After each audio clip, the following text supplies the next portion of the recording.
Assalamualaikum, nama saya Silviania Dutkosia dari kelas 94. Di sini saya mau mempresentasikan tentang media sosial. Nah, apa sih media sosial itu? Media sosial adalah sebuah media online.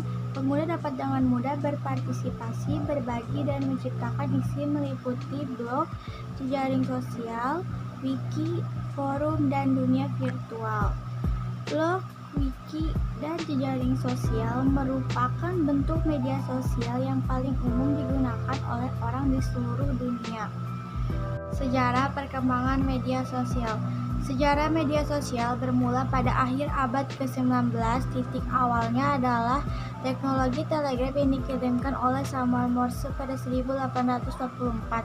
Meski begitu, banyak orang berpendapat bahwa telegraf tidak bisa masuk dalam terminologi media sosial karena tidak online.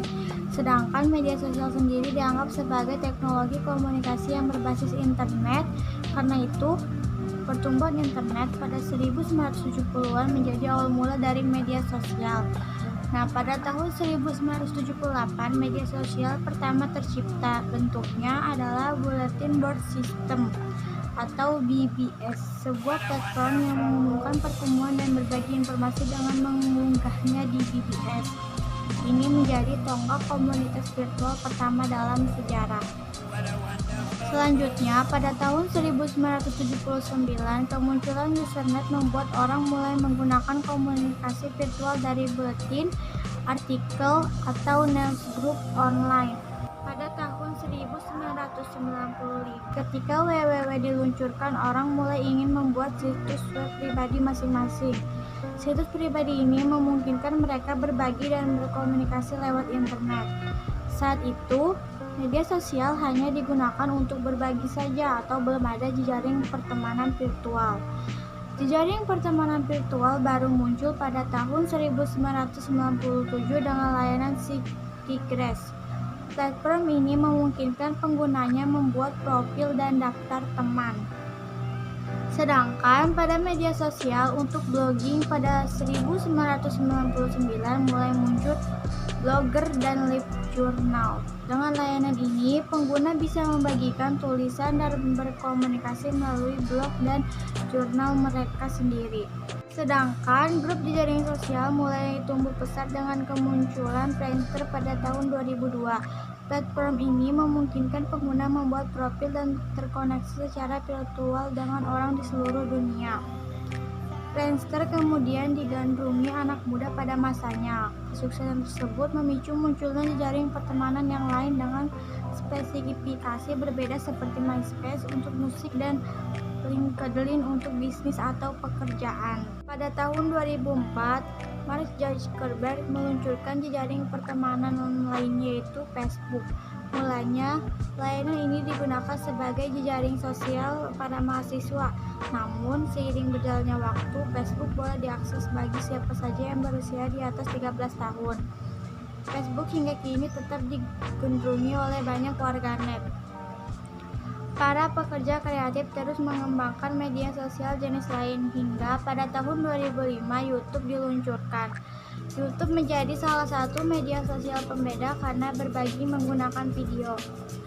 Dalam blogging atau berbagi melalui tulisan, tahun 2006 muncul Twitter. Berbeda dengan media sosial blogging yang lainnya, Twitter memilih disebut dengan microblogging karena ada pembatasan karakter. Mencari bentuk baru media sosial juga dilakukan oleh Kevin Systrom dan Michael Krieger. Mereka kemudian membuat Instagram pada tahun 2010. Layanan ini secara eksklusif memfokuskan diri dengan berbagai foto dan video. Tahun berikutnya, pada tahun 2011, layanan Snapchat diluncurkan. Aplikasi ini berfokus pada berbagai cerita video yang hanya dapat dilihat dalam waktu 24 jam saja. Fungsi dan peran media sosial. Yang pertama, interaksi sosial. Yang kedua, media penghibur. Yang ketiga, media informasi. Dan yang keempat, menggali kreativitas. Kelebihan media sosial dibandingkan dengan media konvensional. Yang pertama, kesederhanaan. Dalam sebuah produksi, media konvensional dibutuhkan keterampilan tingkat tinggi dan keterampilan marketing yang unggul. Sedangkan media sosial sangat mudah digunakan.